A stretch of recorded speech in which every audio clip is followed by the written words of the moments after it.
Darius नाम एक user की तरफ से रेडिट पर एक स्टोरी शेयर की जाती है जिसका नाम था माई नेम इज डेरियस। इस स्टोरी में डेरियस ने अपनी डार्क वेब स्टोरी के बारे में बताया। दूसरे बहुत से लोगों की तरह डेरियस को भी डार्क वेब के बारे में जानने का बहुत शौक, और इसका ये शौक उसको एक ऐसी जहन्नुम में ले गया जहाँ से आज तक उसकी वापसी मुमकिन नहीं है। डार्क वेब क्या है, इसको किसने बनाया और किस मकसद के लिए बनाया, डेरियस के साथ क्या हुआ और इसका एक्सेस इसको कैसे मिला, सब कुछ बताऊंगा आज की स्टोरी में।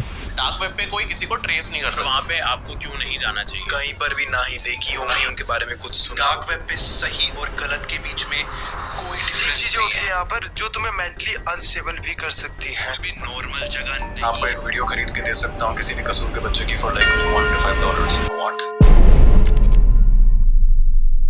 इंटरनेट के 3 बड़े हिस्से हैं, सरफेस वेब, डीप वेब और डार्क वेब। सरफेस वेब में वो इंटरनेट शामिल है जो हम अपनी डेली लाइफ में यूज़ करते हैं, जिनमें फेसबुक, इंस्टाग्राम, जितना भी सोशल मीडिया और जितनी भी वेबसाइट है, ये सब सरफेस वेब में शामिल है। डीप वेब इंटरनेट में वो बड़ी बड़ी कंपनीज आ जाती हैं जिनके पास हमारा पर्सनल डाटा, जिनमें फेसबुक, गूगल, माइक्रोसॉफ्ट और बैंक्स वगैरह शामिल हैं। इन सब कंपनीज के पास हमारी सीक्रेट इन्फॉर्मेशन होती है, जैसे कि ईमेल, पासवर्ड, और बैंक के पास हमारी बैंक डिटेल्स। ये सारा हिस्सा डीप वेब में आ जाता है और ये इंटरनेट का सबसे बड़ा हिस्सा है। अब इसके बाद आता है डार्क वेब, जिसके बारे में ये आज की वीडियो है। डार्क वेब इंटरनेट का सबसे छोटा और सबसे खतरनाक हिस्सा है। डार्क वेब मुख्तलिफ इंटरनेट साइट्स की एक खुफिया साइट है जो सिर्फ कुछ खास ब्राउज़र पर ही एक्सेसिबल होती है। यूजर्स डार्क वेब को अपनी आइडेंटिटी और अपनी इंटरनेट एक्टिविटीज़ को खुफिया रखने के लिए इस्तेमाल करते हैं। डार्क वेब का नाम सुनते ही माइंड में सबसे पहला ख्याल इन रेड रूम्स का आता है, जहां पर क्राइम की दुनिया के बड़े बड़े क्राइम किए जाते हैं। मार्च 2000 में एक आयरिश स्टूडेंट ने, जिसका नाम आइन क्लार्क था, एक ऐसी फ्री नेट रिलीज की जहां पर लोग एक दूसरे से खुफिया तौर पर कम्युनिकेट कर सकते और डिफरेंट फाइल्स आसानी से शेयर कर सकते। वीडियो की स्टार्टिंग में मैंने आपको डेरियस नाम एक बंदे की एक छोटी सी कहानी के बारे में बताया था, इसका जिक्र मैं आगे वीडियो में करूँ। डार्क वेब नाम की इस साइट पर एक्सेस हासिल करने के लिए कुछ खास सॉफ्टवेयर की जरूरत पड़ती है। इनमें सबसे फेमस और सेफ है ऑनियन राउटर, जिससे टार ब्राउज़र भी कहा जाता है। यूएस की नेवल रिसर्च लेबोरेटरी में काम करने वाले कुछ एम्प्लॉयज ने इसे लॉन्च किया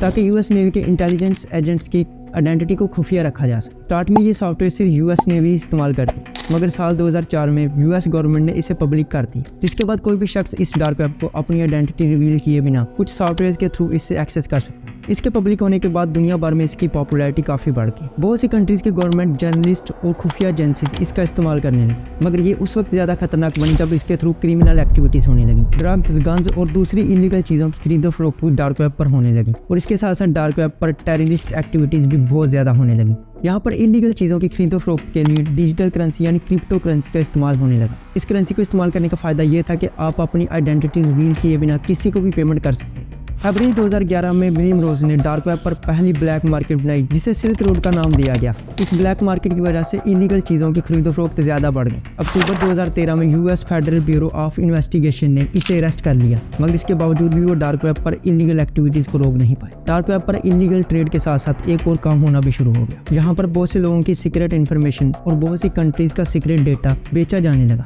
आपने मूवीज़ में बहुत सारे साइकोपैथ्स देखे होंगे जो दूसरों को टॉर्चर हुआ देखकर बहुत सुकून महसूस करते। क्या आपने कभी सोचा है कि इस तरह के दिमागी मरीज लोग असल में भी इस दुनिया में मौजूद हैं?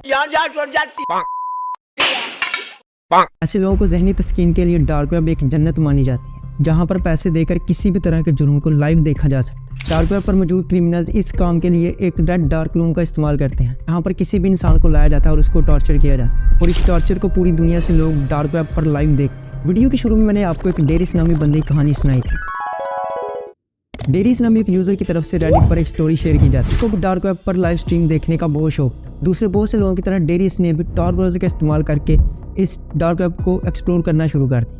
डेरियस डार्क वेब को एक्सप्लोर कर रहा होता है तो इसके सामने एक लिंक आती है। डेरियस इस लिंक पर क्लिक करता है और एक ऐसी लाइव स्ट्रीम पर पहुंच जाता है जहां पर किसी इंसान पर तशद्दुद किया जा रहा है। डेरियस ये सब देखकर खौफजदा हो जाता है और जल्दी से लाइव स्ट्रीम को बंद करने की कोशिश करता है। जैसे ही डेरियस इस लाइव स्ट्रीम को बंद करने की कोशिश करता है तो इसके सामने एक मैसेज आता है जो कि इस लाइव स्ट्रीम के एडमिन की तरफ से होता है। इस मैसेज में लिखा था लिविंग सो सून डेरियस। डेरियस मैसेज में अपना नाम देखकर चौंक जाता, क्योंकि उसने अपनी आइडेंटिटी को छुपाने के लिए ही तो tor ब्राउज़र का इस्तेमाल किया था, और इसके साथ साथ उसने एक VPN भी कनेक्ट कर रखा।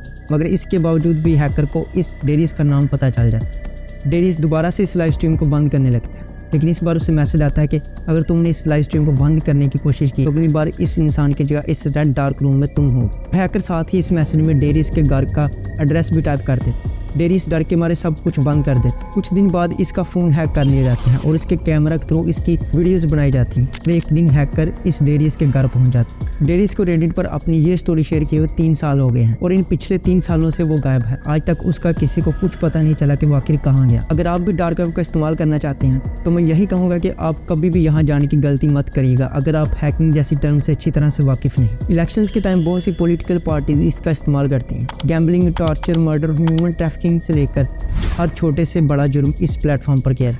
डेरियस की स्टोरी से आपको अंदाज़ा हो गया होगा कि आप चाहे जितने मर्जी अच्छे VPN और ब्राउज़र का इस्तेमाल कर लें, लेकिन फिर भी आप इन हैकर से अपनी आइडेंटिटी को छुपा नहीं सकते।